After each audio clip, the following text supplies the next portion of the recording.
Vamos com muita alegria que depois de muitas tentativas houve um probleminha técnico na plataforma do Facebook e por isso não pudemos iniciar na hora de sempre, que é às 20 horas. Nós pedimos aí as nossas desculpas, mas graças a Deus que deu certo, né?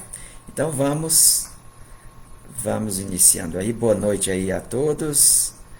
Boa noite a Valéria, Reginaldo, obrigado aí, Reginaldo.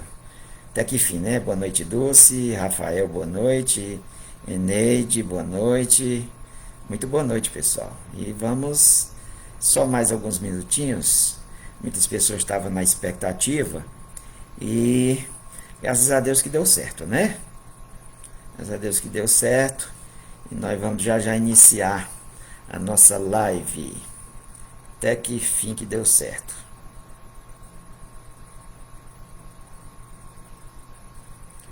Bem, hoje o tema da nossa live será Espiritismo e Meio Ambiente. Espiritismo e Meio Ambiente. Eu sempre comento que é um tema pouco desenvolvido nas casas espíritas, pouco falado e que merecia uma maior atenção, né? Afinal de contas, o meio ambiente representa a casa, a nossa casa de morada, que é a Terra, o plano físico, como a gente diz, não é isso? Então vamos já dar início, hoje com um atraso considerável, pedimos desculpa mais uma vez, mas graças a Deus que deu certo. O importante é que nós não vamos deixar em branco, passar em branco, não é isso? Então algumas pessoas já conseguiram entrar tudo. Então vamos começando, né? Então, Espiritismo e Meio Ambiente. Na realidade, esse tema eu tinha pensado lá na semana passada. Mas aí era o dia das crianças e o próprio Reginaldo me alertou. Eu pensei que era sobre. Você ia falar sobre as criancinhas, os rapazes é mesmo, rapaz é mesmo. Vamos deixar para outra segunda-feira, que é hoje, né? De falar sobre o meio ambiente. Há uns 2 ou 3 meses atrás, eu tratei de um tema correlato, espiritismo, a doutrina ecológica, me parece que foi, né? Então, mais um tema mais ou menos parecido. Só que hoje nós vamos abordar temas mais do nosso dia a dia relacionado ao meio ambiente. Esses dias tem sido explorado muito na mídia a questão das queimadas no Pantanal, né? A mortandade de animais, os animais ficam desesperados com fogo, não tem para onde ir, e uma cena muito triste de uma onça, 2 cenas, né? Uma onça que os veterinários conseguiram fazer um tratamento nas patinhas, queimadas, tudo. Então, depois de bem uma semana de tratamento, eles conseguiram recuperar as patinhas da onça. E elas foram devolvidas, ela foi devolvida para as matas, né? Mas teve outra onça que teve as patas queimadas, né, as patinhas, e perdeu as garras. Aí o veterinário comentava que sem as garras a onça não poderia se defender e nem poderia caçar, né? Então tinha que ficar em cativeiro, ser criada em cativeiro, condenada a ser criada em cativeiro. Então, que coisa horrível, né? Que coisa horrível.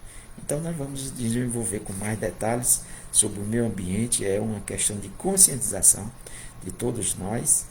E vamos ver que o Espiritismo tem tudo a ver com isso, né? A questão da conscientização,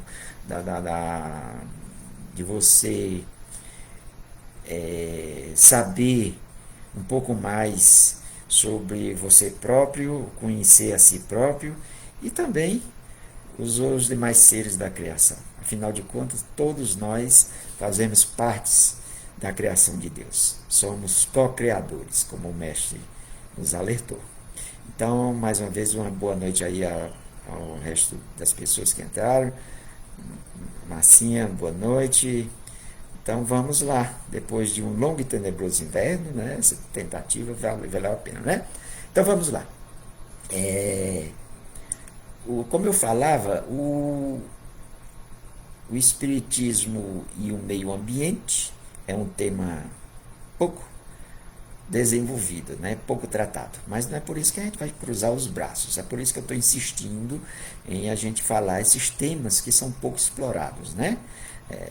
Então, para a gente compreender um pouco melhor o tema da noite, tem alguns conceitos relacionados ao meio ambiente que muitos já sabem. Aliás, pode ser que tenha alguns que já trabalham na área do meio ambiente, ou seja, curioso, curiosa, estude o meio ambiente, gosto do meio ambiente, mas aí eu tenho que, uma questão de ordem didática, eu tenho que deixar bem claro alguns desses conceitos, já que nem todo mundo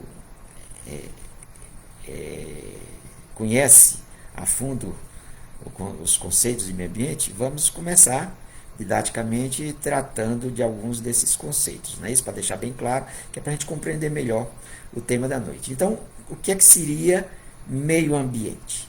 Então, o meio ambiente é o local onde se desenvolve a vida terrena, ou seja, a natureza, propriamente dito, com todos os seres vivos e não vivos, não é isso?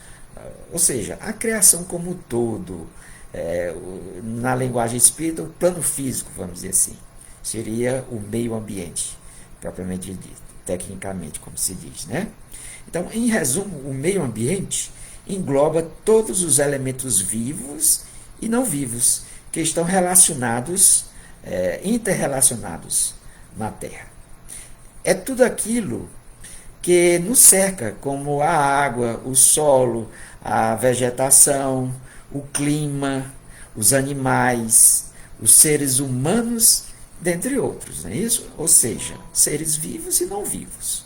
Tudo isso e essa inter-relação entre todos. Tudo isso a gente diz que é o meio ambiente. Um termo muito utilizado, que a mídia explora muito, não é isso? A questão da preservação ambiental. O que seria a preservação ambiental? A preservação ambiental é a proteção do meio ambiente sem a interferência do ser humano, vamos dizer assim. Ou seja, a natureza é intocável. A natureza é intocável sem a presença do ser humano e sem a gente considerar o valor utilitário e econômico que possa ter dessa área, né? Dessa área em questão, vamos dizer assim. E tem um outro termo correlato, que muita gente confunde, achando que é a mesma coisa, mas tem uma diferençazinha. Conservação ambiental. Não é a mesma coisa de preservação ambiental, embora sejam conceitos muito parecidos. O que seria conservação ambiental? Conservação ambiental é a proteção do meio ambiente com o uso racional dele. O uso racional da natureza, que faz parte desse meio ambiente, através do manejo sustentável, como a gente diz, né? Permite a presença do ser humano nesse ambiente, né? Nesse meio ambiente, porém de maneira harmônica. Um exemplo de conservação ambiental são as unidades de conservação. Por exemplo, aqui em Fortaleza, estamos aqui diretamente de Fortaleza, né, transmitindo de Fortaleza, nós temos a reserva ambiental do Parque do Cocó, né? É um exemplo de conservação ambiental, porque o Parque do Cocó tem as trilhas que você pode passear, você pode fazer caminhadas, não é isso? Tem áreas diversas, tudo destinadas a eventos artísticos, de educação ambiental. Então, isso tudo é gerido, tem um gestor, é nomeado um gestor pelo poder público, no caso é o Estado que faz a gerência do Parque do Cocó, e é tudo muito bem cuidado para que o ser humano possa desfrutar dessa natureza. E tem outros parques ambientais, os parques ambientais podem ser a nível municipal, a nível estadual e a nível federal. A nível federal nós temos alguns no interior, como aquela região da Serra do Araripe, não é isso? A Floresta Nacional da Serra do Araripe é uma das reservas ambientais nacionais. Tem aquela de Ubajara, na Ibiapaba, é nacional também. Jericoacoara é um parque nacional também. Deixa eu ver, Aiuaba é uma cidade ali é uma transição do Cariri com o Inhamuns. Já, aliás, a Ioaba já é Inhamuns. Lá também tem uma reserva nacional. Então, isso são exemplos de unidades de conservação ambiental. Aí tem um termo muito utilizado também, muito recorrente, que é a biodiversidade. Como o nome diz, sem a gente definir, a gente sabe intuitivamente o que é que significa, não é isso? Quem estudou português e gostava da formação das palavras através dos prefixos e dos sufixos, mata o significado facilmente dessa palavra. Bio vem de vida e diversidade de variedades, não é isso? Então, biodiversidade biológica descreve a riqueza e a variedade do mundo natural, dos seres vivos existentes. Então, se diz que a Amazônia, por exemplo, tem uma rica biodiversidade. Por exemplo, o ecossistema do cocó, né, que faz parte do mangue, por exemplo, você pode dizer que tem uma diversidade rica, mas não é tão rica quanto a da Amazônia, não é isso? Então, a biodiversidade significa a riqueza, a diversidade dos seres vivos naquele meio ambiente, não é isso? Então, aí eu falei em ecossistema. Ecossistema é o conjunto dos seres bióticos, quer dizer que vivos e não vivos. A gente chama de ecossistema. A gente pode dizer que o cocó, o mangue seria um ecossistema, né? A caatinga é um ecossistema e assim por diante.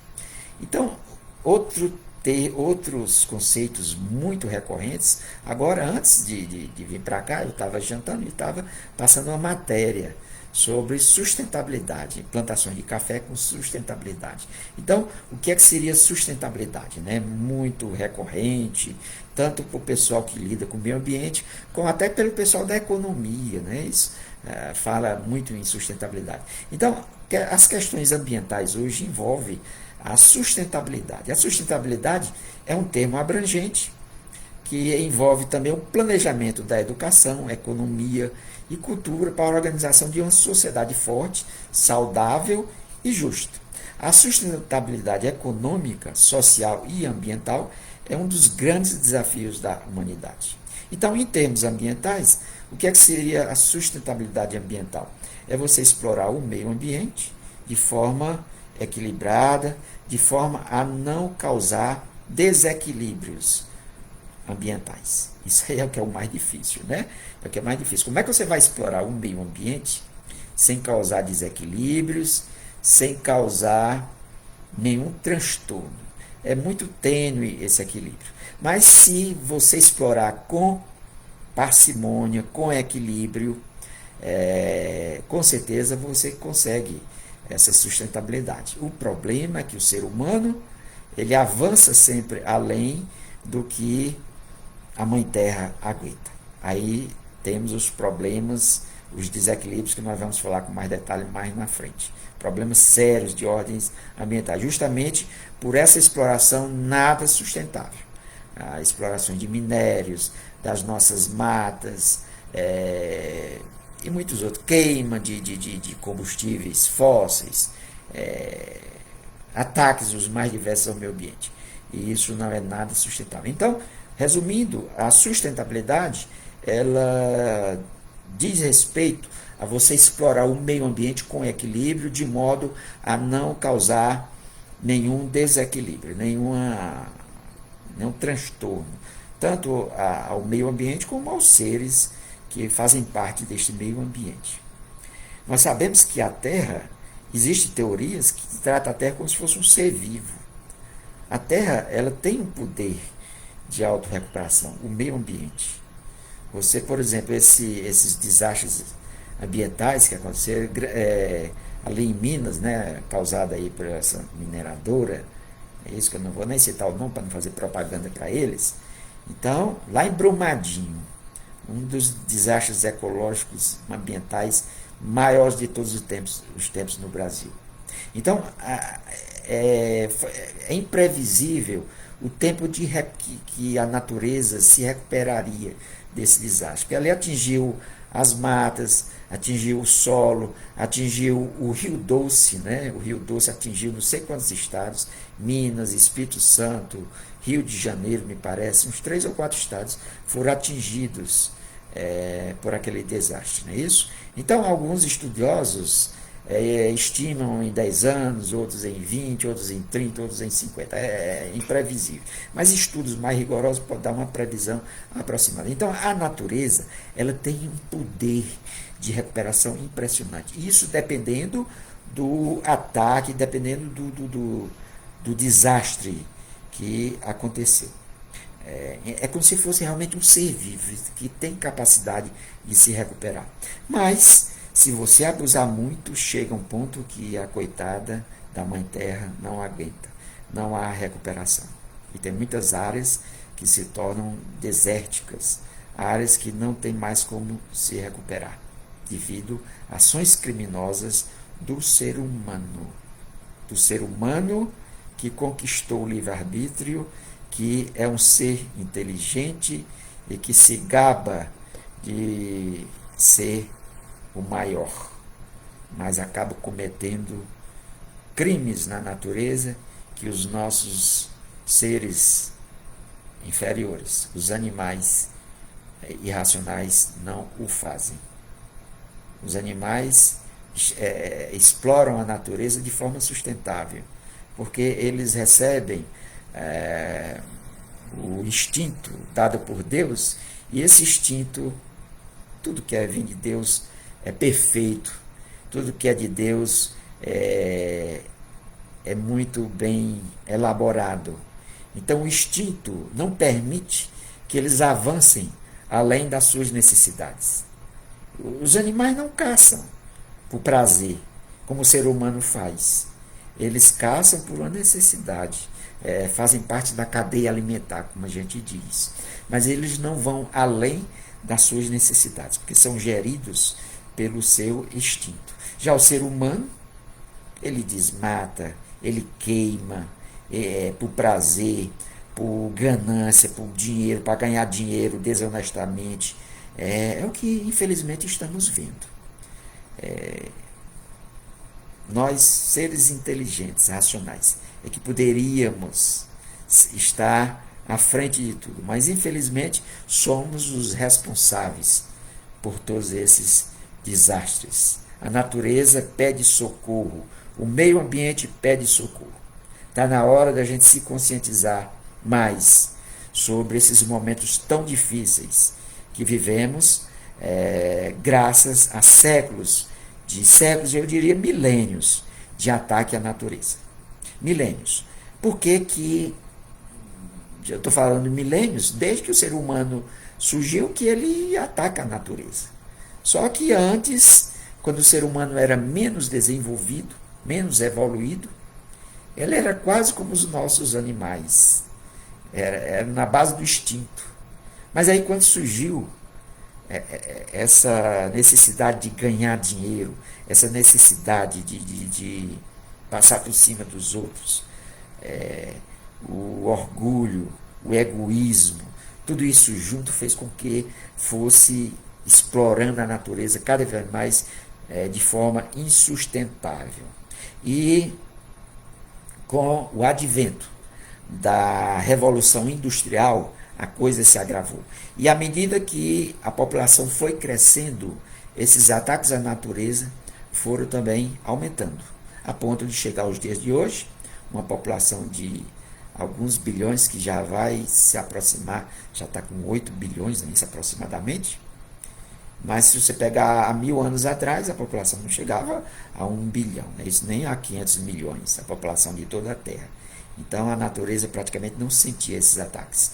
Mas do século XVIII para XIX, com o surgimento da Revolução Industrial para cá, onde houve uma necessidade de exploração de muita matéria-prima para alimentar os altos fornos, alimentar as indústrias que foram surgindo. Então, esses desastres ambientais começaram a se agravar. E agora, em pleno século XXI, a coisa está se tornando alarmante. Alarmante.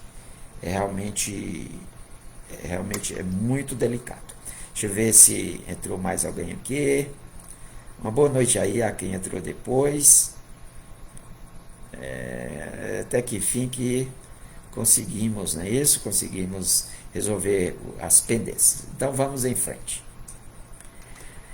Então a sustentabilidade é isso. Então desenvolvimento sustentável, quando se fala, é você explorar o meio ambiente de forma equilibrada. Vamos dizer assim, você é um cafeicultor, tudo bem, você é um cafeicultor, faça as suas plantações de café, explore esse seu poder de ganhar o seu dinheiro honestamente, empregar muito, gerar muitos empregos, gerar alimentos para nós, né? O café é culturalmente uma bebida nacional, mas contanto que não vá além dos limites que o meio ambiente aguente, vamos dizer assim. Então, para que a coisa tenha se tornado tão assim gritante, que aí dos anos 60 para cá, foi cada vez mais se agravando essa situação do meio ambiente, e a ONU passou a se preocupar muito e promoveu alguns acordos internacionais que ficaram na história. Esses acordos internacionais, teve deles que chegou a reunir representantes de cerca de mais de 100 países, 150 países, onde discutiram durante dias e semanas soluções para resolver os problemas mais gritantes que vinham agredindo o meio ambiente. Então, rapidamente, um dos primeiros acordos internacionais que surgiu foi a Conferência de Estocolmo, em 1972. Foi no começo dos anos 70, mas desde que vinham em negociações as diplomacias dos vários países e da ONU, desde os anos 60.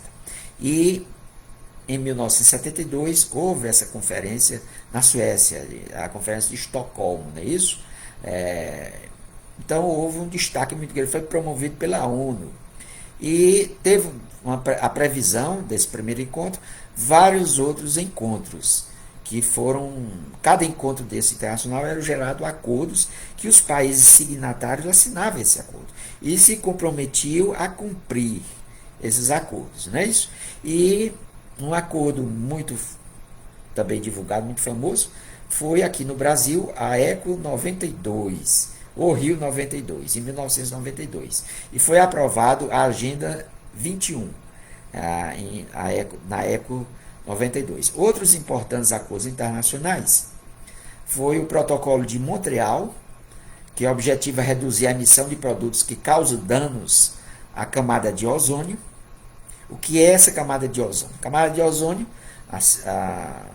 fica a alguns dezenas, uns 30 quilômetros, mais ou menos, da crosta da Terra.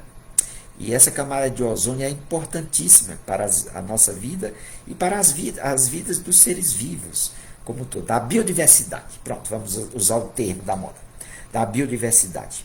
Então, essa camada de ozônio é como se fosse um filtro, impede que os raios ultravioleta do Sol, que faz muito bem para a biodiversidade, mas que em excesso torna letal, pode matar, quando não mata causa câncer de pele e outros problemas os mais diversos. E os seres mais sensíveis podem morrer se os raios ultravioleta penetrar com maior intensidade na Terra, não é isso?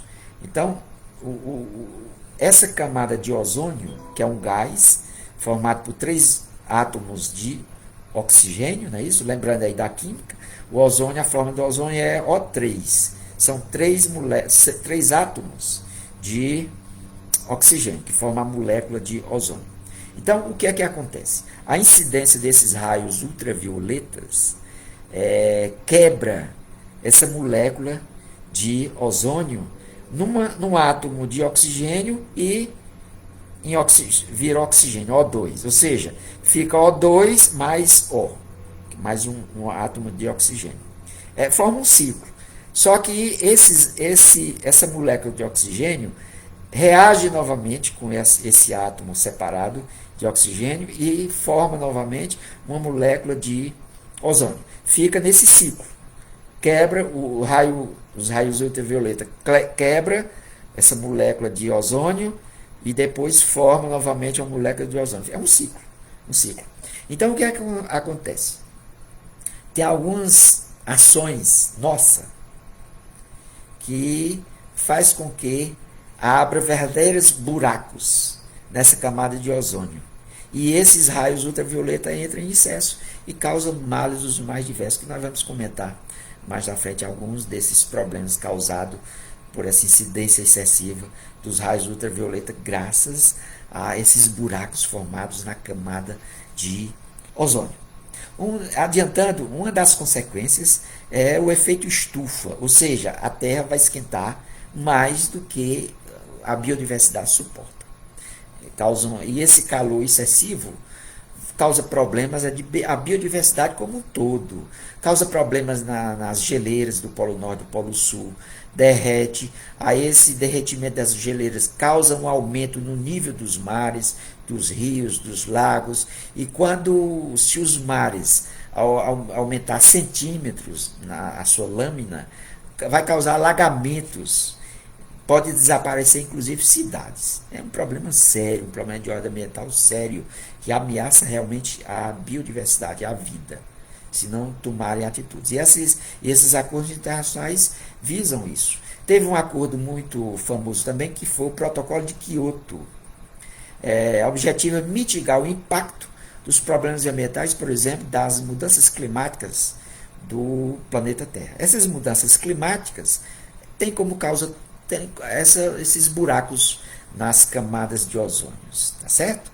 Causa essas mudanças climáticas, ou seja, regiões podem aumentar demais o calor e outras regiões o frio excessivo. Hoje nós estamos observando isso aqui no Nordeste, que é uma região semiárida, semidesértica, vamos dizer assim, tem época de muito calor, como tem regiões que o frio já era normal, mas o frio está excessivo, causa ventanias muito fortes, tsunamis, ou seja, verdadeiros desastres que acabam causando mortandades de seres, tanto seres humanos como da biodiversidade como um todo. Aí teve outro acordo internacional que foi a Rio+10, também nesse sentido, né? Todos esses acordos é nesse sentido, para os países frear mais, cuidar mais do seu povo, para que não se ceda demais. E teve o Acordo de Paris para conter o aquecimento global. Olha isso, são vários acordos. Então, tem alguns países que se recusam a assinar esses acordos. Por exemplo, o Protocolo de Quioto, os Estados Unidos se recusaram a assinar. O atual presidente dos Estados Unidos, que está reivindicando a reeleição agora, se recusou a assinar o Protocolo de Quioto, alegando que as indústrias iam parar e haver desemprego muito forte. É um problema econômico, né? Ele pode até querer, mas aí os grandes grupos econômicos pressionam para que ele não assine esse acordo, os políticos que o apoiam, e acaba se negando a assinar. Me parece que a China também, problemas econômicos também.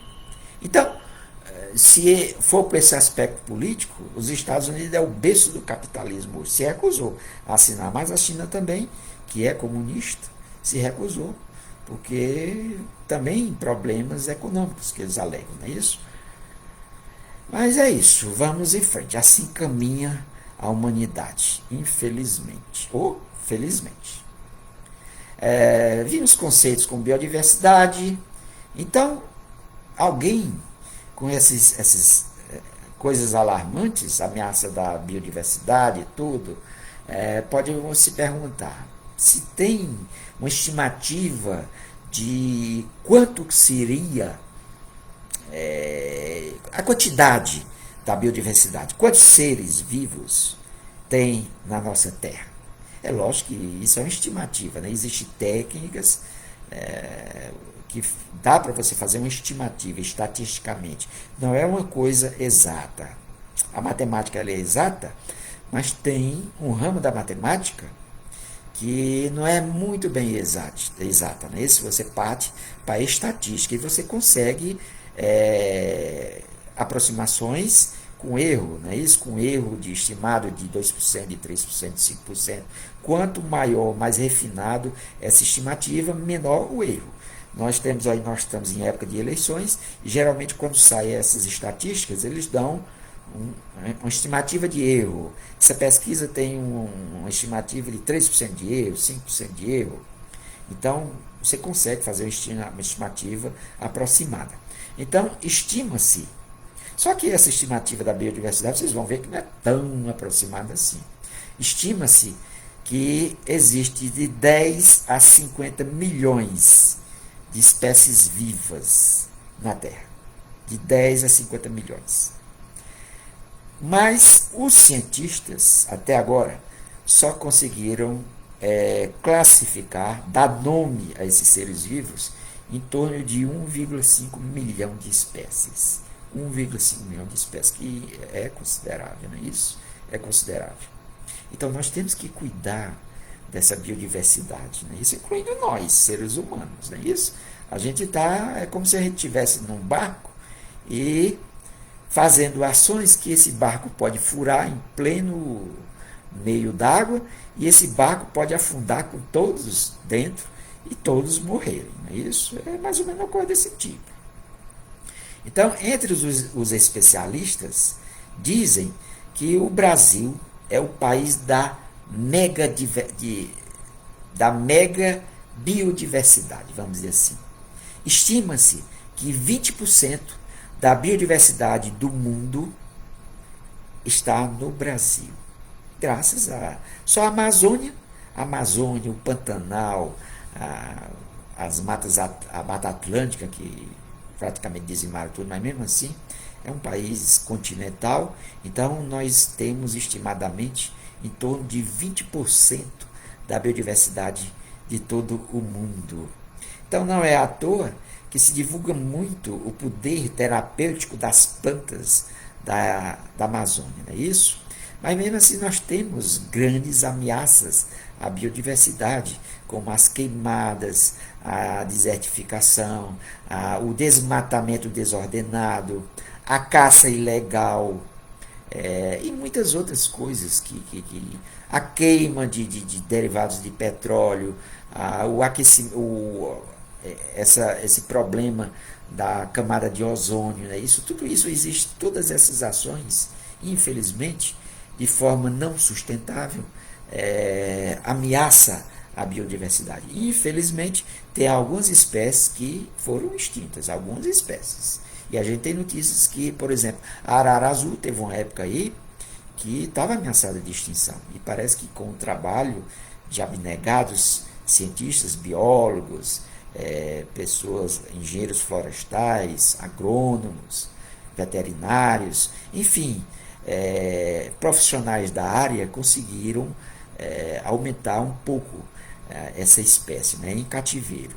Em cativeiro tem algumas experiências sem ser em cativeiro, mas infelizmente tem algumas espécies que foram extintas e muitas outras catalogadas como ameaçadas de extinção. Então, problemas ambientais atuais. Então, o meu boa noite a quem conseguiu entrar depois, tá certo?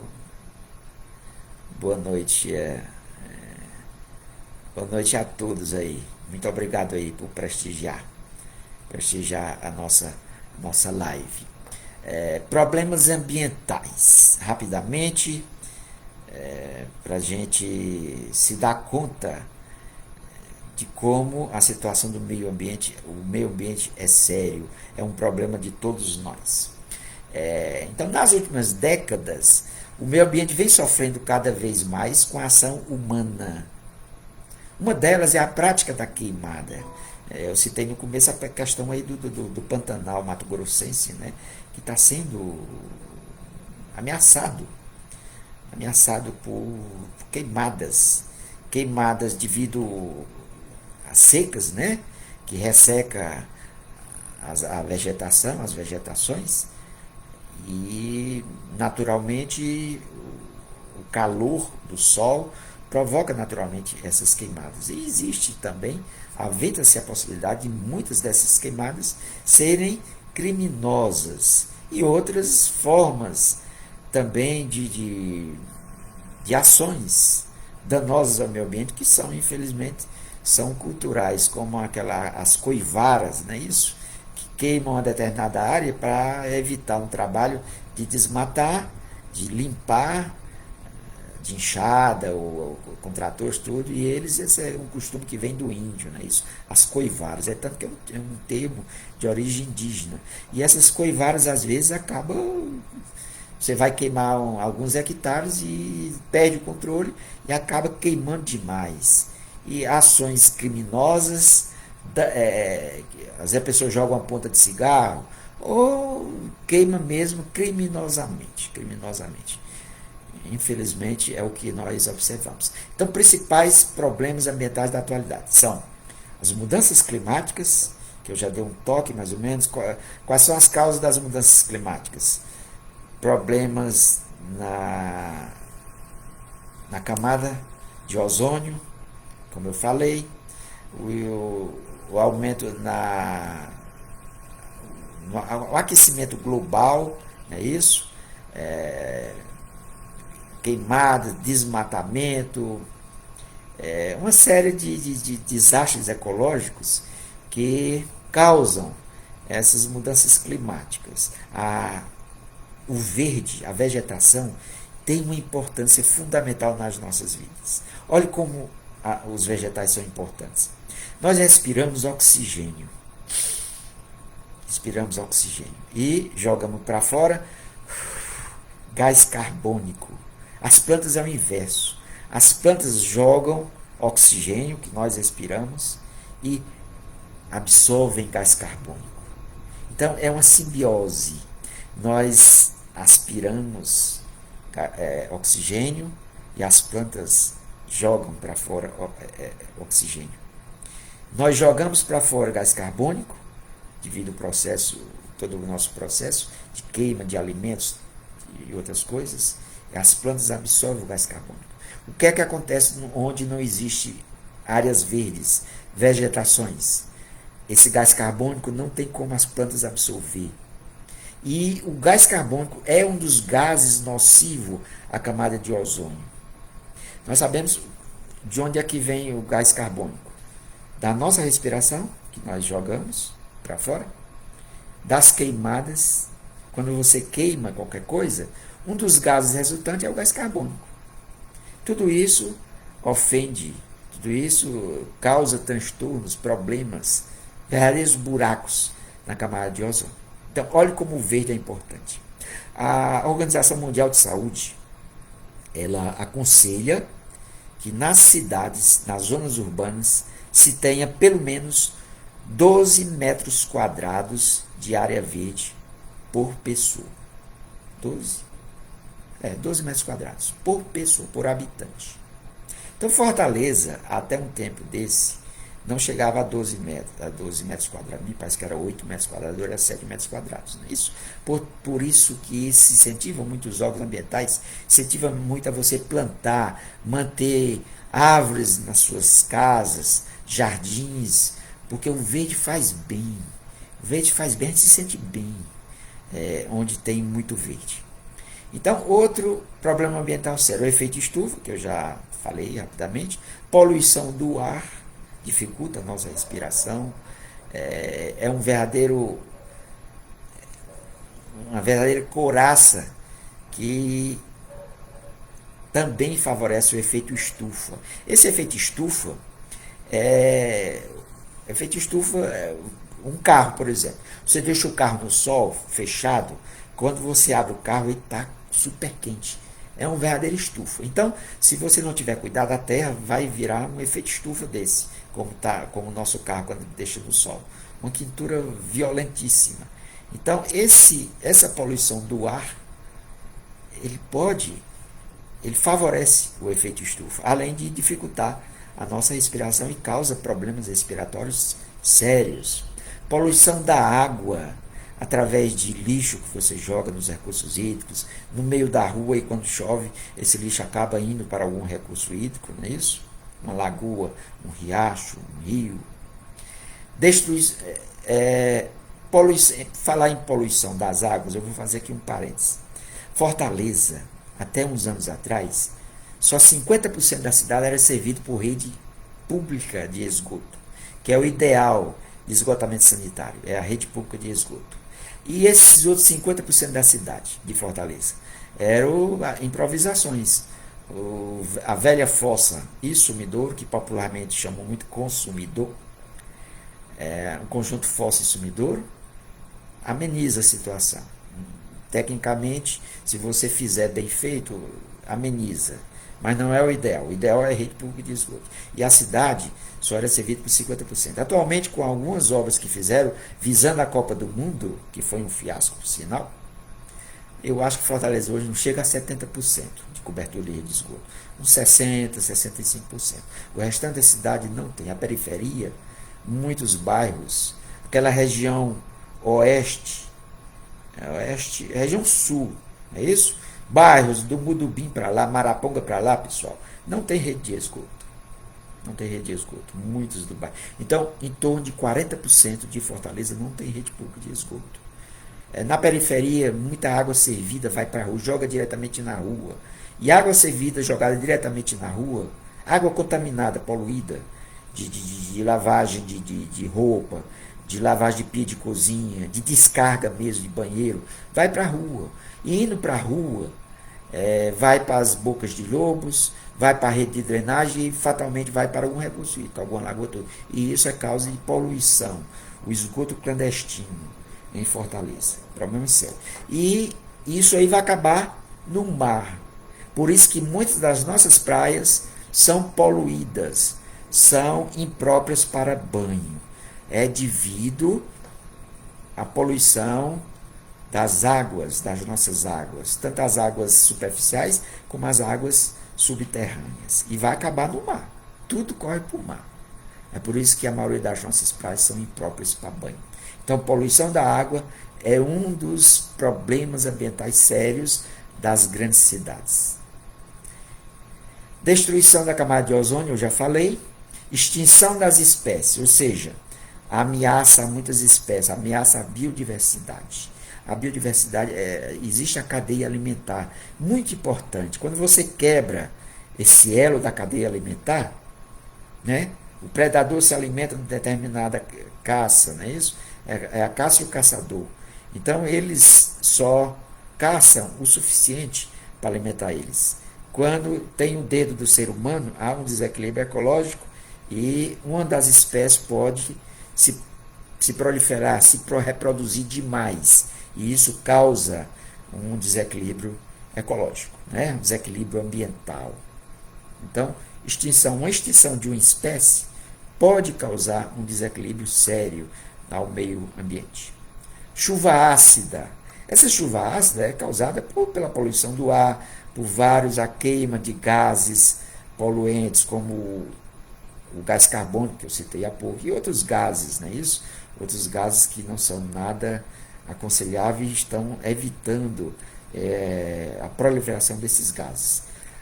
O desflorestamento também causa muitos problemas ambientais sérios, e aí, infelizmente, a nossa Amazônia é recorrente o que vem se vem divulgando na mídia. Desmatamento criminoso, de forma nada planejada, de forma nada sustentável. A desertificação. Aqui no Ceará nós temos áreas que praticamente viraram desertos. Aquela região de Irauçuba, região dos Iamuns, problema sério, a desertificação. A poluição como um todo, aqui a poluição pode ser a poluição da água, poluição do solo, poluição do ar, poluição atmosférica. Ela é bem, é um termo bem, ela é bem geral, poluição. Tratamento e destinação correta do lixo. O termo técnico que a gente chama, o jargão, o termo técnico, é resíduo sólido. Termo popular, lixo. Então, o tratamento do lixo, a destinação correta dos resíduos sólidos é um problema ambiental sério. As grandes cidades ainda têm lixões, e isso causa problemas ambientais sérios. O lixo orgânico ele se decompõe e causa poluição ao solo, causa gases altamente inflamáveis, e a maioria desses gases nocivos ao ar que respiramos e que são altamente nocivos à camada de ozônio. Então, o que é ambientalmente correto são as áreas destinadas a receber esses resíduos. Aqui em Fortaleza, nós temos uma área ali em Caucaia que recebe o lixo de Fortaleza, não é isso? O lixo. Mas ainda existe essa cultura de queimar lixo, de jogar lixo na rua. Jogar lixo na rua. Religiosamente, um dia sim, outro não, a coleta de domiciliar passa recolhendo. Mas, infelizmente, as pessoas, por falta de educação, essa é a verdade, jogam lixo na rua de forma totalmente inadequada. Quando joga nas matas e nas águas também, infelizmente, é um problema sério, Muitas cidades do interior não dispõem de uma destinação correta e existe ainda os lixões. Então, até agora falei só sobre o meio ambiente, coisas técnicas que muita gente pode até estar com sono, deu sono, não é isso? Embora sejam coisas importantes para as nossas vidas, mas muita gente não gosta e pode causar sono, Deixa eu ver aqui, vai só um momentinho, pessoal. Deixa eu ver quem mais entrou aqui. Dulce, eu já dei bom dia. Reginaldo, boa noite, né? Eneide, Valéria Rodrigues, boa noite. De novo. Mônica Rabelo, boa noite. Deixa eu ver quem mais aqui. A Francis, eu acho que eu dei boa noite. Então, vamos em frente. Então, eu queria lembrar, quem tiver alguma pergunta, algum questionamento, pode fazer. Usa aí o chat do Facebook, que no final a gente responde, a gente comenta, se eu souber, naturalmente, não é isso? Vamos em frente. Então, até agora eu falei só tecnicamente, não é isso? Eu peço desculpa se eu usei algum termo técnico, porque uma das áreas profissionais minhas é a área do meio ambiente. É isso, é a área do meio ambiente. Então, pode ser que a gente tenha uma mania, todas as áreas profissionais têm a sua linguagem própria, né? Os médicos têm a sua linguagem própria, os economistas têm o economês, é isso, os advogados também, os engenheiros, todos têm a sua linguagem técnica própria, e a gente tem que ter cuidado para quando a gente fala para um público que não é da área, a gente tem que ter cuidado para a gente não usar termos técnicos. Então, se eu falei alguns termos técnicos que vocês não compreenderam, vocês dão um toque aí que eu esclareço, tá certo? Então, o que é que o Espiritismo tem a ver com o meio ambiente? Parece que a maioria acha que meio ambiente não tem nada a ver com a doutrina espírita. Porque é um tema que ainda se fala muito pouco no movimento espírita, infelizmente. Poucos palestrantes abordam sobre o tema, poucas ofertas na literatura espírita. A gente tem que ver por quê. Não é isso? Talvez é porque seja uma coisa técnica demais, ou talvez porque todos acham que uma coisa que não tem nada a ver com o espiritismo. Aliás, eu acrescento, não é só espiritismo, tem a ver com todas as religiões, com o catolicismo, com o budismo, com os muçulmanos, com todo mundo, porque o meio ambiente faz parte da criação de Deus. Então, tem a ver Todo mundo, não só com o Espiritismo. Mas o Espiritismo, ele tem algo a oferecer ao meio ambiente. Nós podemos oferecer muita coisa ao meio ambiente. Por isso que é válido a gente abordar o meio ambiente sobre a ótica espírita. Então, estudando o Livro dos Espíritos, principalmente a terceira parte, as leis morais, elas principalmente nas leis de conservação, a destruição e a lei de sociedade e progresso, fala nas entrelinhas sobre o meio ambiente e de forma muito completa, de forma muito rica. É o que nós vamos tentar mostrar. Então sabemos também que diversas obras psicografadas pelo nosso querido Chico Xavier, além do Livro dos Espíritos, da Gênese que eu citei, tem muitas outras obras de André Luiz, do próprio Emmanuel, que trata diretamente sobre a questão do meio ambiente. Mas respondendo diretamente a esse questionamento, o que o Espiritismo tem a ver com o meio ambiente? O Espiritismo é uma doutrina que esclarece sobre o ser, busca desenvolvê-lo, torná-lo melhor através da prática do autoconhecimento e da reforma íntima. Não poderemos ser melhores se não soubermos, ao menos, preservar, cuidar, valorizar e amar a criação de Deus. Afinal, segundo o nosso Mestre Jesus, precisamos aprender a amar o próximo como a nós mesmos. Mas onde está o limite desse próximo? Será somente o nosso vizinho? Aquele parente difícil? Ou também entra aí, entre o próximo, os animais, os vegetais, os minerais e o nosso planeta como um todo, a criação do Pai. Vamos ampliar esse conceito de próximo que o nosso mestre fala tanto. Com o estudo do Espiritismo, sabemos também que estamos todos interligados. Sabemos todos interligados. Allan Kardec diz, no Livro dos Espíritos, que nós evoluímos do átomo ao arcanjo. É impossível. Se a gente evolui do átomo ao arcanjo, a gente está tudo interligado na natureza. Tudo faz parte da criação de Deus. E nós, como seres racionais, como seres inteligentes, que conquistamos o livre-arbítrio e a inteligência em milênios de evolução, nós deveríamos realmente exercer o papel de deuses. Vós sois deuses, Jesus nos alertou. Vós sois co-criadores. Infelizmente, nem estamos exercendo o papel de deuses, nem o papel de co-criadores. Muitos de nós estamos muito mais exercendo o papel de destruidores do que co-criadores. Então, como isso se interliga na natureza? No livro A Gênese, de Allan Kardec, capítulo 14, item 12, temos a demonstração disso quando diz, na Gênese, né? Assim, tudo no universo se liga, tudo se encadeia, tudo se acha submetido à grande harmonia da lei de unidade, desde a mais compacta materialidade até a mais pura espiritualidade.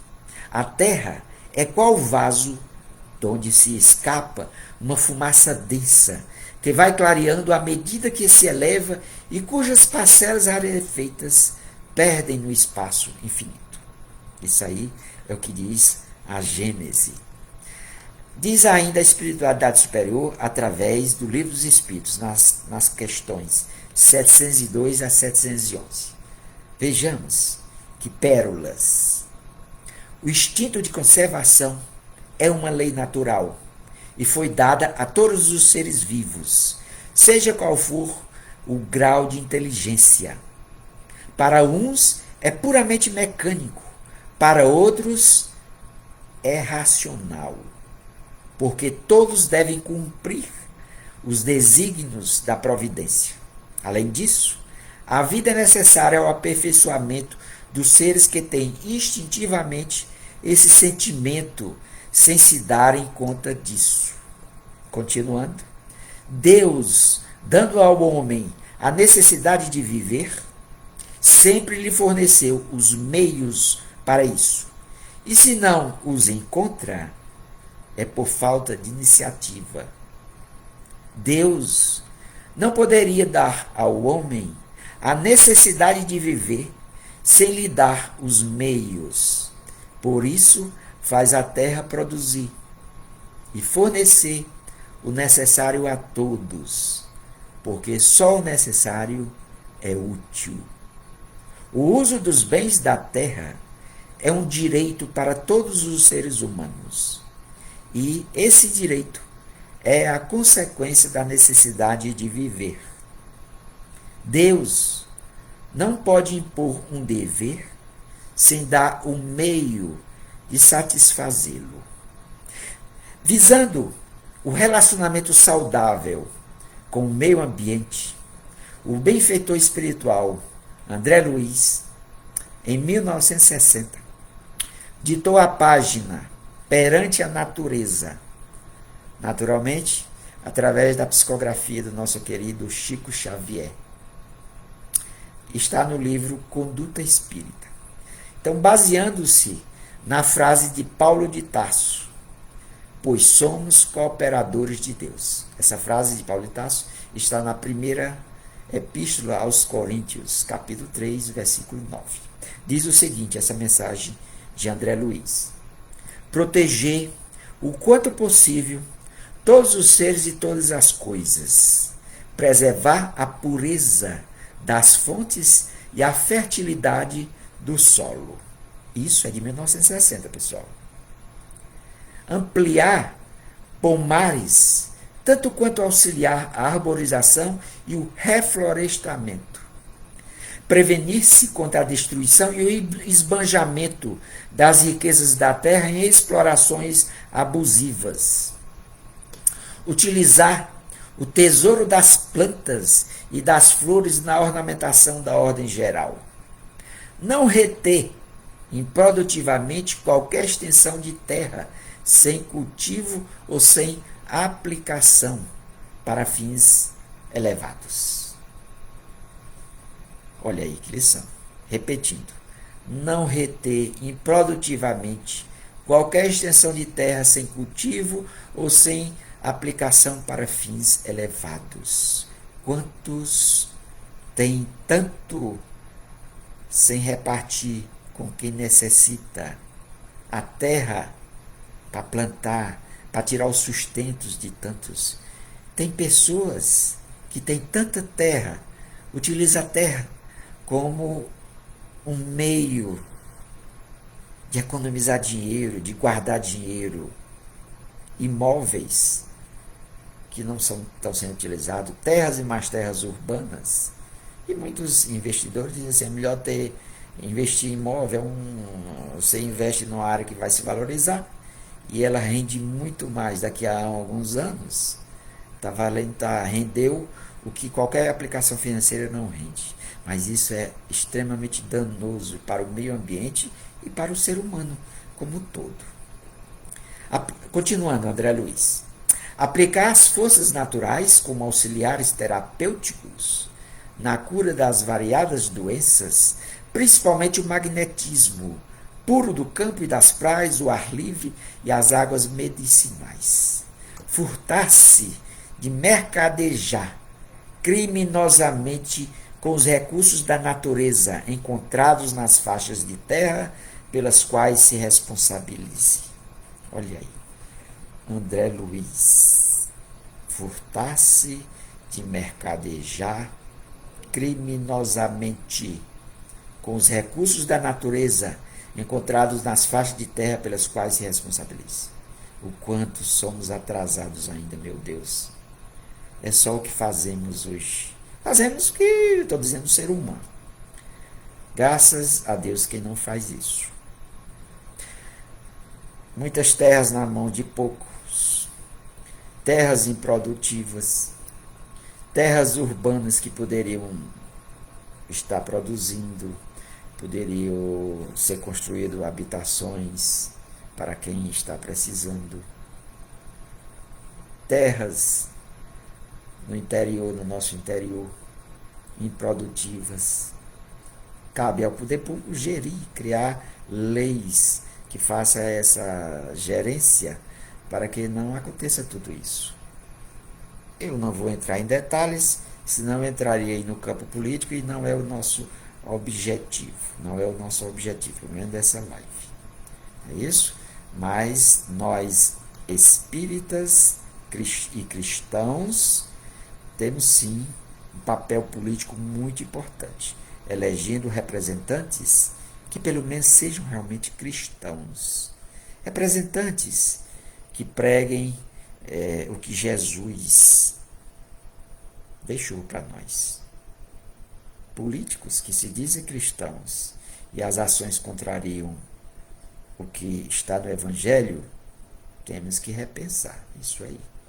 E o Espiritismo, como as outras religiões, ensinam isso. Religião que ensina o que Jesus não deixou no Evangelho, ou é uma religião que não tem nada a ver, ou são falhas dos seres humanos que a conduzem. Que a maioria das religiões são importantes. Elas fazem o papel de religar a Deus. Todas as religiões nos conduzem a Deus. As distorções que tem nas religiões devem-se aos seus dirigentes, não às religiões propriamente ditas. Então, essas lições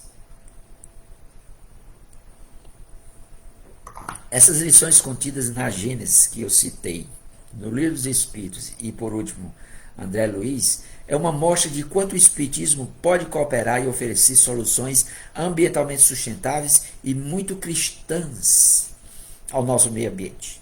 Senão, vejamos. O Livro dos Espíritos, um trecho que eu citei. Por isso faz a terra produzir e fornecer o necessário a todos, porque só o necessário é útil. Então, só o necessário é útil. Nada de explorar o meio ambiente por ganância, por egoísmo, por especulação, para destruir a biodiversidade, através de queimadas, de desmatamento, para enriquecer de forma desonesta, de forma criminosa. André Luiz, em André Luiz, essa citação de André Luiz, eu destaco. Prevenir-se contra a destruição e esbanjamento das riquezas da terra e explorações abusivas. Isso aí foi André Luiz que falou. Devemos educar as nossas crianças e nós adultos.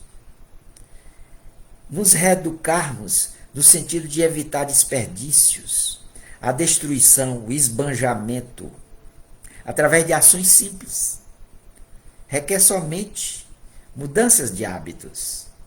A seguir, nós vamos listar 13 hábitos que podemos realizar no nosso dia a dia para ajudar o planeta, para ajudar o meio ambiente. Na internet, se olhar, geralmente são 10 hábitos. Não é muito comum, 10 hábitos. Eu botei 13, porque 13 é um número cabalístico. É brincadeira minha, não tem nada a ver. É só porque eu achei melhor acrescentar mais 3. Mas, normalmente, são 10 que eles aconselham. Eu coloquei mais 3. Então, são ações que não são impossíveis. O Espiritismo prega a reforma íntima. É muito difícil a reforma íntima.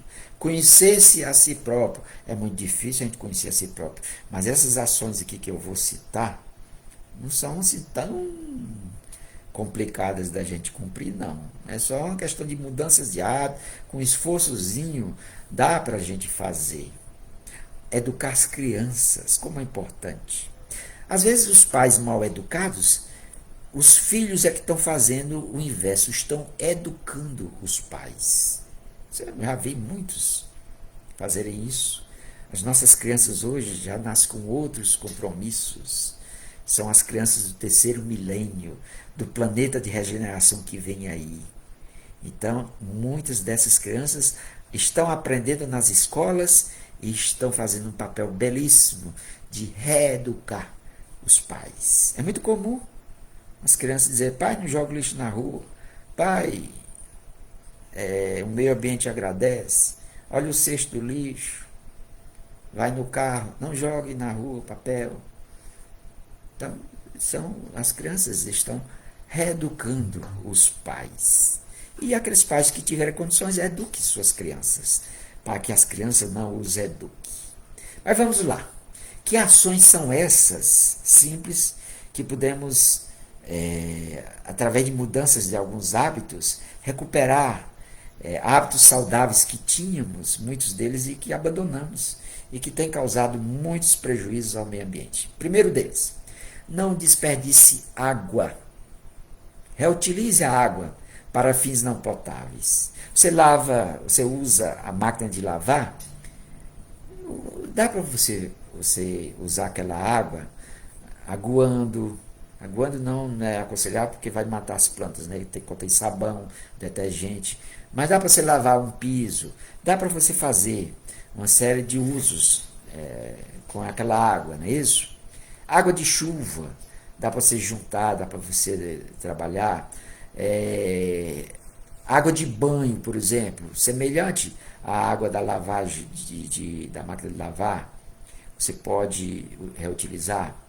Agora tem algumas águas que você utiliza no meio doméstico que não dá para você reutilizar. A água de descarga sanitária é uma que não dá. Até dá, desde que você faça um tratamento que seja adequado ao reuso, mas aí sai muito caro esse tratamento, não é aconselhável.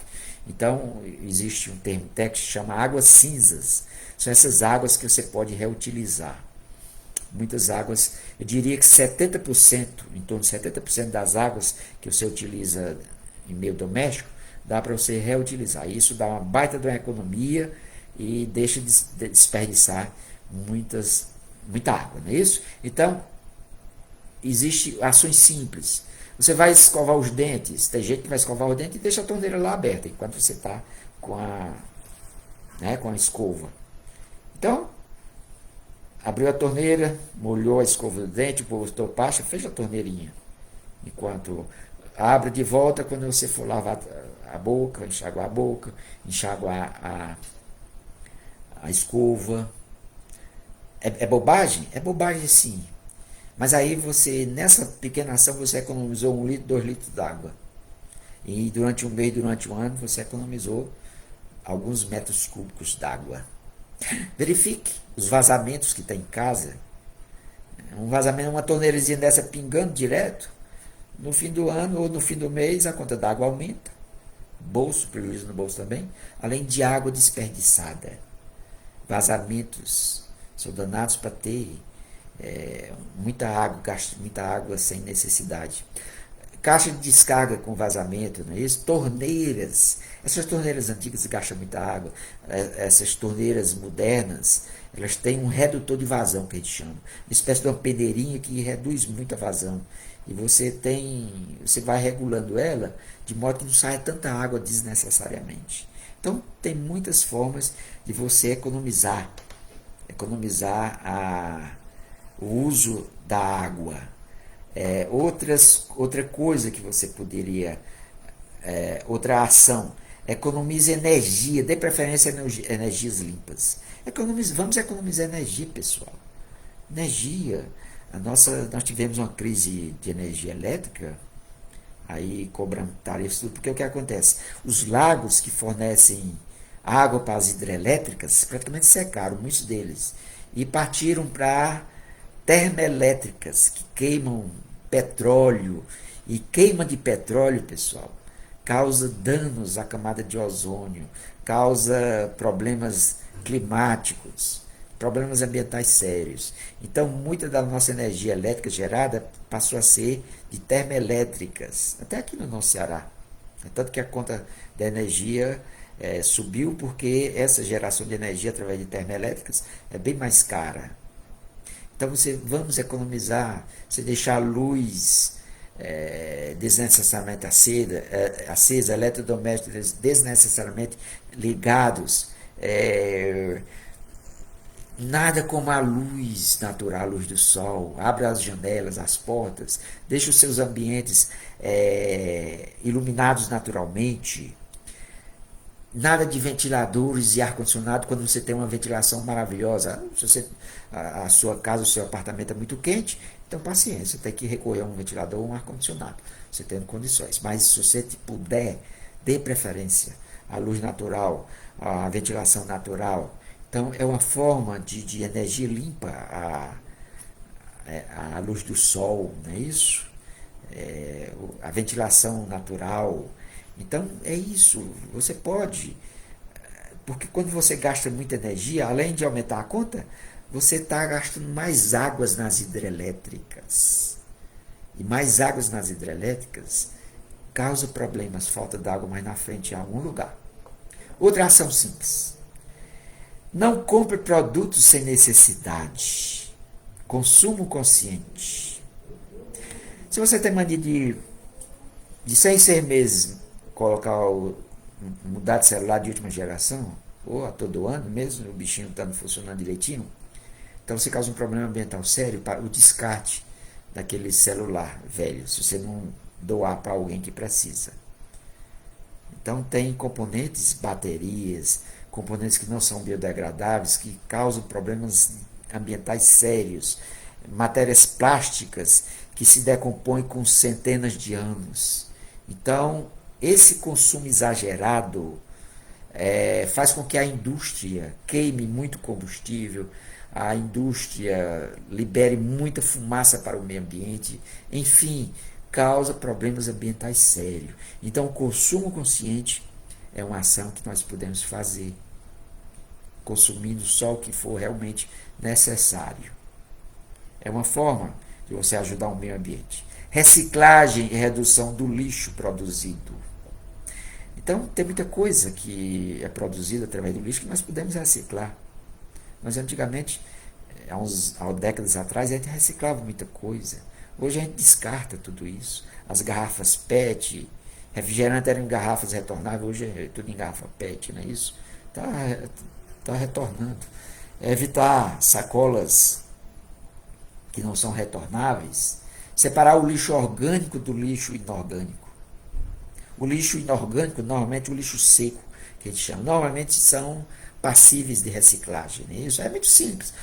Na sua casa, não vamos fazer porque, literalmente, você tinha que separar papel, vidro, matéria plástica, o lixo orgânico. Mas eu falo o seguinte, pelo menos vamos fazer o seguinte, vamos manter 2 tambores nas nossas casas. Um para o lixo úmido, que geralmente é o lixo orgânico, que não pode ser reciclado, e o outro é o lixo seco.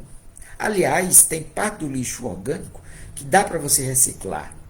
Resto de casca de fruta, resto de comida, você pode gerar um adubo natural, através da compostagem.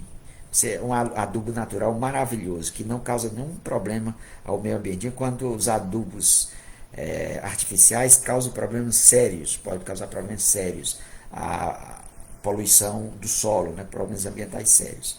Então, você pode fazer compostagem. Na internet tem receitas de módulos de como você faz uma compostagemzinha e aproveita tudo isso. Então, tudo isso é uma forma de reduzir o lixo produzido por você. O consumo consciente também é uma forma de reduzir o lixo produzido. A reciclagem. Então, você separando dessa forma, o lixo úmido e o lixo seco, aí o papel os catadores podem levar. Então, você bota um saco, o saco do lixo úmido é aquele que a coleta domiciliar recolhe. E o seco, você destina para algum catador ou alguma cooperativa de catadores. Vai gerar renda para famílias carentes. Garrafas PETs, papel, latinhas de refrigerante e muitos outros. Né? Os catadores se queixam que o papel é muito barato, mas de qualquer maneira você pode reciclar. Não é isso? Então, faça isso se você não está fazendo ainda. É simples. A internet orienta melhor como é essa separação do lixo seco e o lixo úmido, que é o lixo orgânico. Outra ação. Não jogue lixo nas ruas. é um problema sério, além de ser um crime ambiental. A legislação municipal, estadual e federal considera isso crime ambiental. Crime ambiental é multa, e a lei de crimes ambientais, que é uma lei nacional, dá inclusive cadeia. Cadeia é uma penazinha de 6 meses se você for condenado. Em torno disso, a maioria. Não vai preso não, mas você perde a primariedade, tá certo? É lógico que espírita não vai fazer isso.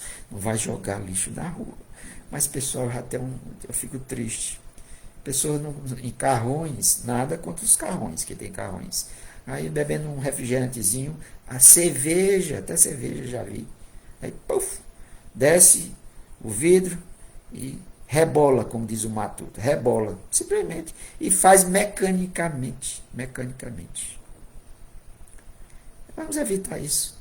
Uma garrafa PET na rua a gente vê demais. O que é que acontece? Você joga lixo na rua, além de ser um crime ambiental, além de causar um aspecto nada belo para os nossos olhos, para os turistas,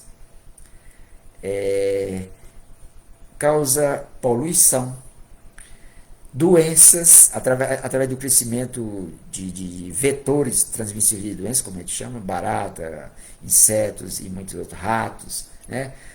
Causa, guarda. Então, o que acontece? Você joga lixo na rua, quando dá uma chuva, ou o próprio vento, carrega esse lixo, conduz esse lixo a uma boca de lobo, e numa chuva, ou em águas que jogam na rua, conduz até uma lagoa, um riacho, e vai poluir a água. Causa alagamento também, porque muitas vezes entope uma boca de lobo, e quando tem uma chuva não tem como a água escoar, porque aquela boca de lobo está entupida por lixo, por garrafa PET e muitas coisas do gênero. Nos canais, então, proibido, além de ser crime, é uma ação altamente danosa ao meio ambiente. Transporte saudáveis, ecologicamente recomendáveis, ambientalmente recomendáveis. Andávamos tanto a pé. Aí alguém vai dizer, a violência. Tudo bem, mas você tendo chance de andar a pé, ande a pé. A natureza e a saúde agradece. Transporte coletivo. Na Fortaleza tem um péssimo transporte coletivo. Os ônibus andam lotados. Eu prefiro ir de carro, mesmo que gaste mais um pouco. Mas se você tem condições, dê preferência ao transporte coletivo, transporte compartilhado. É isso. É uma forma, você queima menos combustível. O meio ambiente faz muito bem ao meio ambiente. É uma das ações. Que eu não sei que nem todo mundo vai achar se é fácil, né? Outra ação. Reaproveite. Algumas vezes jogamos no lixo objetos que poderiam ser utilizados para outros fins. Seja criativo, evite o aumento de lixo no planeta. Tem coisa parecida com essa que eu falei antes, mas esse reaproveitamento é parecido com a reciclagem, né? É bem parecido. É uma espécie de reciclagem.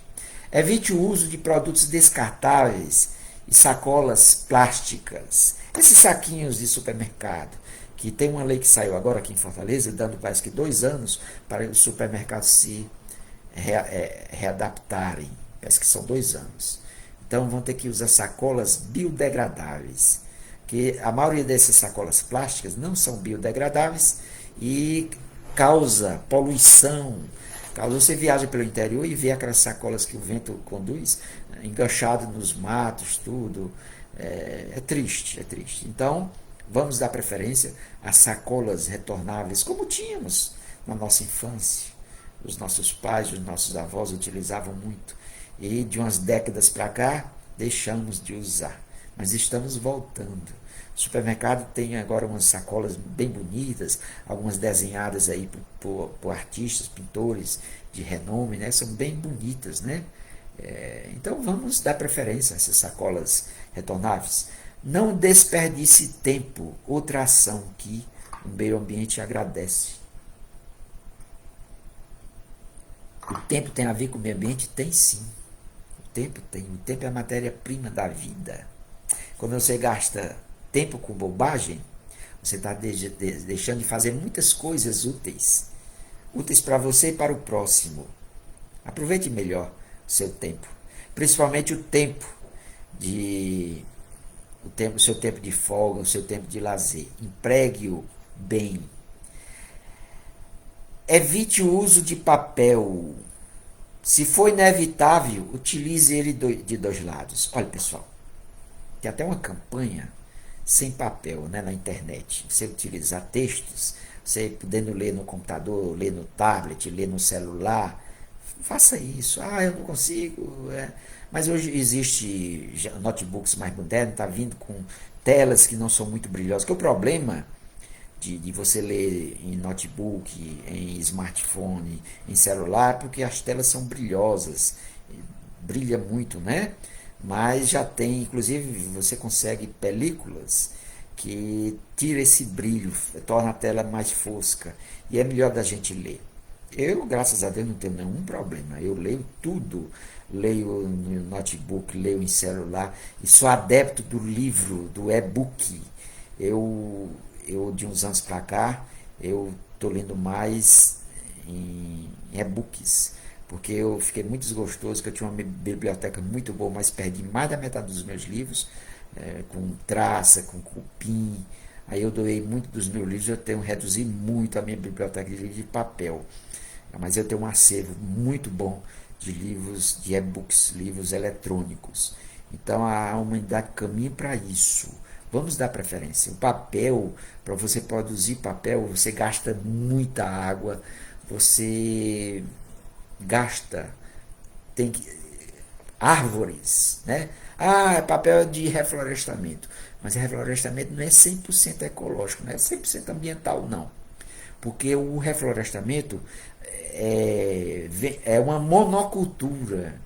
E a natureza não é uma monocultura. A natureza é diversidade. Quando você tem hectares e hectares plantados só de caju, de eucalipto, por exemplo, e dessas plantas de reflorestamento que é utilizado em celulose para produzir o papel, você tem uma monocultura. E essa monocultura evita que muitos insetos, muitos pássaros se reproduzam e frequentem aquele ambiente ali, porque eles não se dão na monocultura. Então tudo isso, o papel causa esse problema. Então vamos evitar o uso do papel na medida do possível. Se você for se adaptando à nova realidade, gastando menos papel, a natureza agradece muito. Outra ação: descarte responsável para ajudar a natureza. É aquela questão do resíduo sólido, dos descartes de eletroeletrônico. Hoje tem os supermercados, os órgãos ambientais, muitos deles recebem pilhas, baterias e eletroeletrônicos que você não pode descartar assim de qualquer forma na natureza, né? Como preservar o meio ambiente ajustando sua alimentação? É importantíssima a questão da alimentação. Olhe o pecado da gula. Não vamos comer mais do que necessitamos, que causa problemas de ordem ambiental, além de problemas na natureza. Você comendo demais, aí os produtores vão produzir mais alimentos, sem necessidade. Você vai produzir mais lixo, a tendência é produzir mais lixo. Aí vamos dar preferência aos vegetais, é isso? Não que eu estou pegando aqui o vegetarianismo, não. Mas a tendência da humanidade é ser vegetariana. A tendência é essa. À medida que a humanidade for evoluindo, a gente vai deixando de comer carne vermelha. O boi requer uma área muito grande de pasto. O boi causa problemas, emite gases, né? Que isso, pessoal, não é questão de 2, 3, 4 vaquinhas, não, boi não. É milhares que criam esses grandes produtores de carne, né? Então, são áreas enormes que causam desmatamento, causam vários problemas ambientais sérios. Então, você diminuindo o consumo de carne vermelha, diminuindo o consumo de outros tipos de carne, ambientalmente você está ajudando a natureza, não é isso? Então, outros ajustes na sua alimentação, evitando enlatados, né? E tem muitas outras coisas. Se você fizer um balanço aí do que você anda comendo, você pode, produtos artificiais, você pode ajudar o meio ambiente. Por último, desses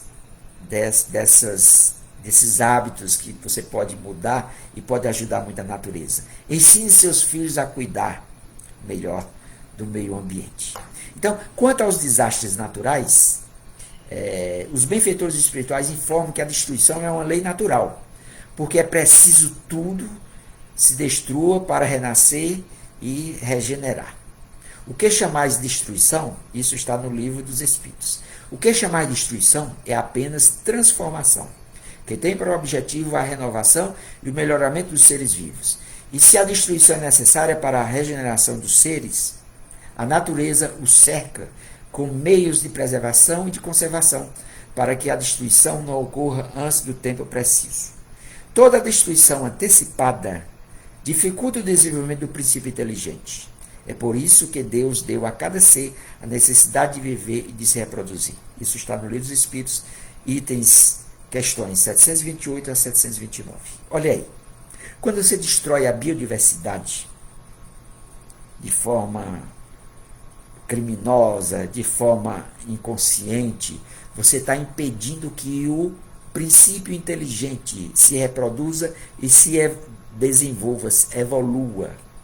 Pela lei de causa e efeito, você vai responder um dia por esse crime cometido. Então, olha o aspecto aí, na ótica espírita, em relação ao meio ambiente, aos desequilíbrios provocados por nós. Nós estamos impedindo que o princípio inteligente se desenvolva, evolua. Pensemos nisso. Caminhando para o final, com isso, podemos concluir que não há como ferir qualquer obra da criação sem ferirmos a nós mesmos. Que nossos pensamentos, atitudes e até mesmo a falta delas podem interferir em algo ou alguém. Que a conta virá um dia. Lei de causa e efeito. Que não devemos delegar o poder público aos governantes, aos outros, aquilo que nós podemos e devemos fazer como cidadãos. E que, como espíritas, como cristãos, se ainda temos dificuldades de pensar no nosso próximo, pensemos então, como reencarnacionistas que somos. Que planeta quero deixar para a minha próxima encarnação? Se você não é reencarnacionista, não aceita ainda a reencarnação, que planeta queremos deixar para os nossos filhos, para os nossos netos, para os nossos descendentes? Muitíssimo obrigado pela atenção de todos vocês em assistir a minha live até o fim. Agradeço demais de coração. Muito obrigado por esta oportunidade de servir. Muito obrigado por esta oportunidade de aprendizado. Que Deus nos abençoe a todos nós e que tenhamos um meio ambiente melhor cuidado por nós próprios, melhor cuidado pelos nossos governantes. Muita paz a todos. E agora eu fico mais alguns instantes, se vocês me permitem, para a gente tirar alguma dúvida, responder algum questionamento, ou vocês aí fazer alguma observação que eu esqueci, ou que porventura eu tenha dito alguma bobagem, tá certo? E peço desculpas que eu acho que eu me alonguei um pouco, né? Houve esses problemas de técnica, a gente atrasou um pouco o começo e parece que eu alonguei um pouco, porque a gente perde a noção do tempo, viu? Perde completamente a noção do tempo. Mas vamos lá para ver se tem alguma... ainda estou aqui, quem quiser fazer alguma pergunta, algum comentário, vamos aproveitar. Valéria da boa noite, Reginaldo diz que deu certo, graças a Deus. Rafael Sesconeto.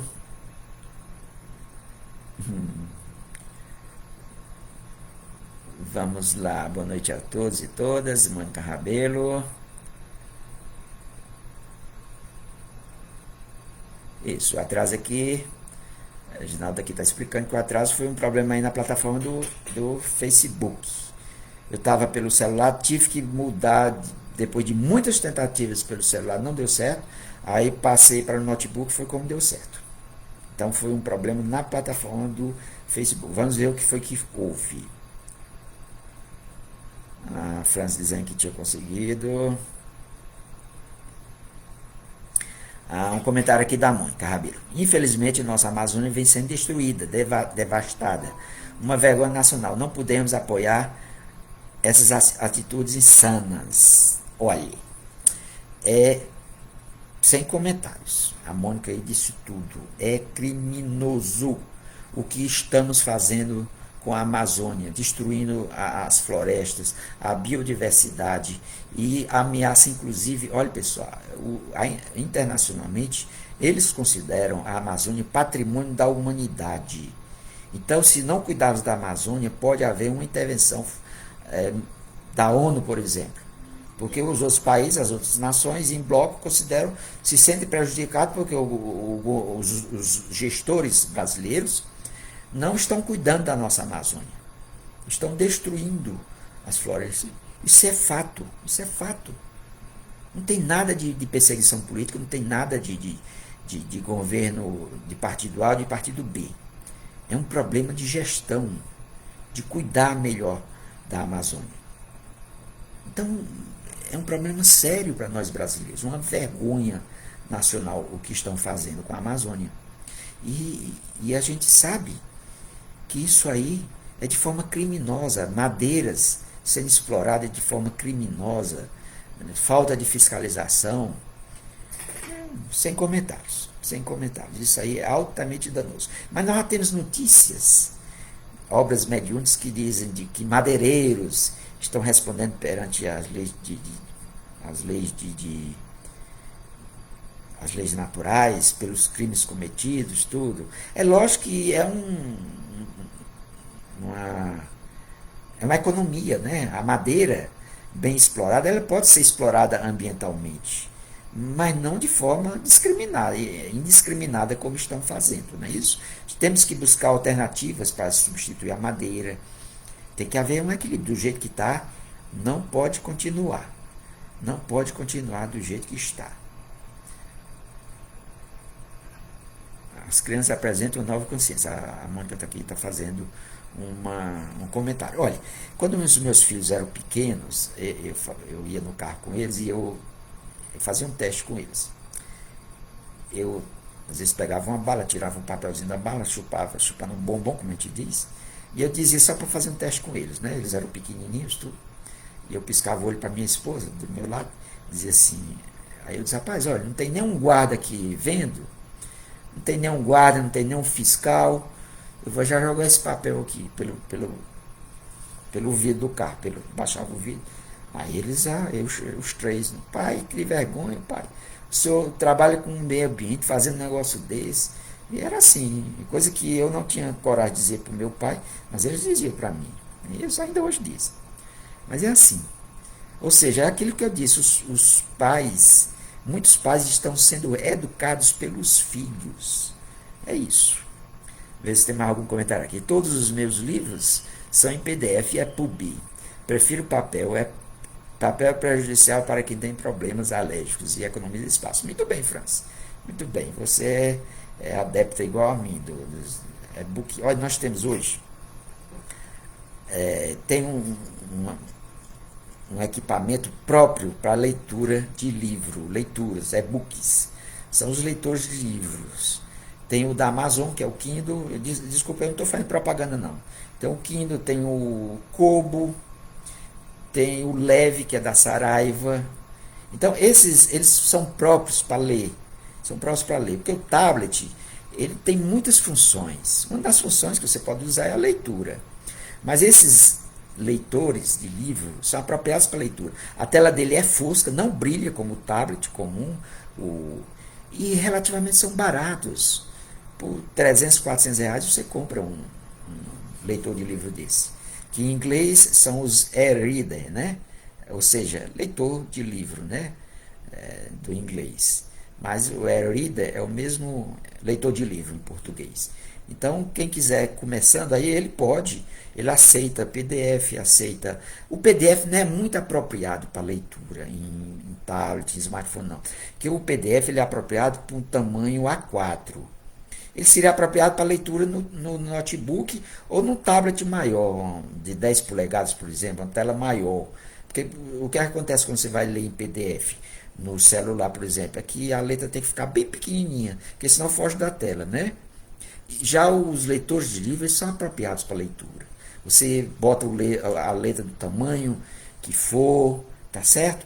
Então você pode. É por isso que eu deixei muito de ler livro em papel e eu leio mais e-books porque eu tenho alguns leitores de livros. São baratinhos. E outra coisa, gasta pouca bateria. Ambientalmente são recomendáveis. Ao contrário do tablet, você carrega um tablet ou um smartphone, dura estourando 2 dias. Né? Se você usa muito, é um dia só. E esses leitores de livro, pessoal, dura 3 semanas a um mês sem carregar. Os meus são assim. Então vamos lá. Mais alguns comentários. Eneide, nós agradecemos por tantos conhecimentos maravilhosos. Parabéns. Muito obrigado, Eneide. Então, pessoal, era isso que eu tinha a dizer. Agradeço demais aí os comentários. Agradeço por vocês terem ficado até o fim. E nossas desculpas por esses problemas, esses transtornos que aconteceram no começo. Vamos ver aí com o Reginaldo, foi o que aconteceu, para não a gente evitar esses problemas, tá bom? Muitíssimo obrigado e vamos cuidar melhor do meio ambiente. Um grande abraço e até a próxima oportunidade.